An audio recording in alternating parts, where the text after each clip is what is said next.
आगे बढ़ते हैं। सबसे पहले खबर देहरादून से है। पूर्व सीएम हरीश रावत का सरकार पर बड़ा प्रहार। भाजपा सरकार ने अब तक के कार्यकाल में लोगों के हितों पर चोट पहुंचाई, ये हरदा ने कहा है। सरकार की नीतियों को लेकर जनता के बीच में जाऊंगा, हरीश रावत ने कहा। गैरसैंण को लेकर हरीश रावत ने सरकार पर निशाना साधा है। गैरसैंण के मुद्दे को लेकर भी चुनाव आते वक्त हर बार का यही हो जाता है कि गैरसैंण को राजधानी बनाने के मुद्दे को लेकर कांग्रेस हमलावर दिखाई देती है। एक बार फिर से इसी को दोहराया हरीश रावत ने। भाजपा सरकार ने लोगों के हितों पर चोट पहुंचाई है, हरीश रावत ने कहा। थोड़ी देर पहले प्रेस वार्ता की और फिर एक एक करके सिलसिलेवार तरीके से हमला बोला। और जितने प्रमुख चुनावी केंद्र हैं उन सब तक और भाजपा की केंद्र सरकार और राज्य सरकार ने जिस प्रकार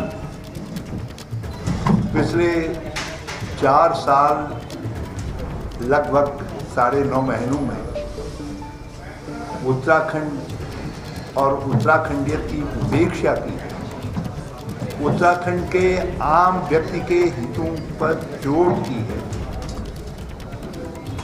और उत्तराखंड के बड़े सवालों की अनदेखी की है, उसको लोगों तक लेकर के जाओ।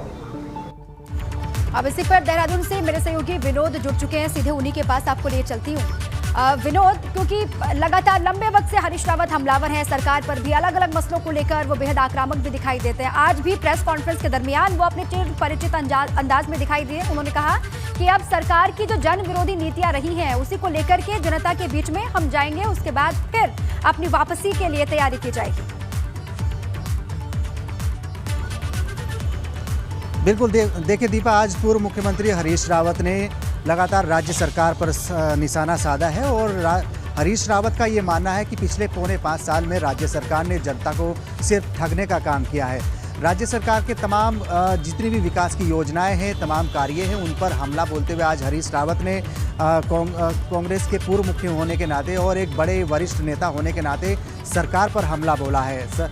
हरीश रावत का ये भी मानना है कि जितनी भी उपलब्धि अब तक सरकार बता रही है अलग अलग क्षेत्रों में जाकर, जनता के बीच में जाकर, लेकिन सरकार ने जनता को ठगने का ही काम किया है। जो ये भी माना जाए कि अब चुनाव नज़दीक है तो पक्ष विपक्ष पर लगातार एक दूसरे पर आरोप प्रत्यारोप का भी दौर यहाँ पर जारी है दीपा, और उसको देखना होगा कि जिस तरह से देवस्थानम बोर्ड हो, भ्रष्टाचार हो, महंगाई हो, बेरोजगारी हो, तमाम सड़क से लेकर सदन तक विपक्ष सरकार पर हमलावर हुआ है और उससे लेकर आज पूर्व मुख्यमंत्री हरीश रावत ने प्रेस कॉन्फ्रेंस कर तमाम ऐसे मुद्दे गिनाए जिन पर सरकार को घेरने का काम आज हरीश रावत ने किया है, चाहे महंगाई हो, बेरोजगारी हो, भ्रष्टाचार हो। और उससे अलावा करीब 2 साल से देवस्थानम बोर्ड को लेकर सरकार पर विपक्ष हमलावर है। हरीश रावत लगातार ये मांग करते रहे कि इस बोर्ड को भंग कर दिया जाए। अगर राज्य सरकार इस बोर्ड को भंग नहीं करती है तो हमारी सरकार जो 2022 में आने वाली है वो बोर्ड को भंग करेगी।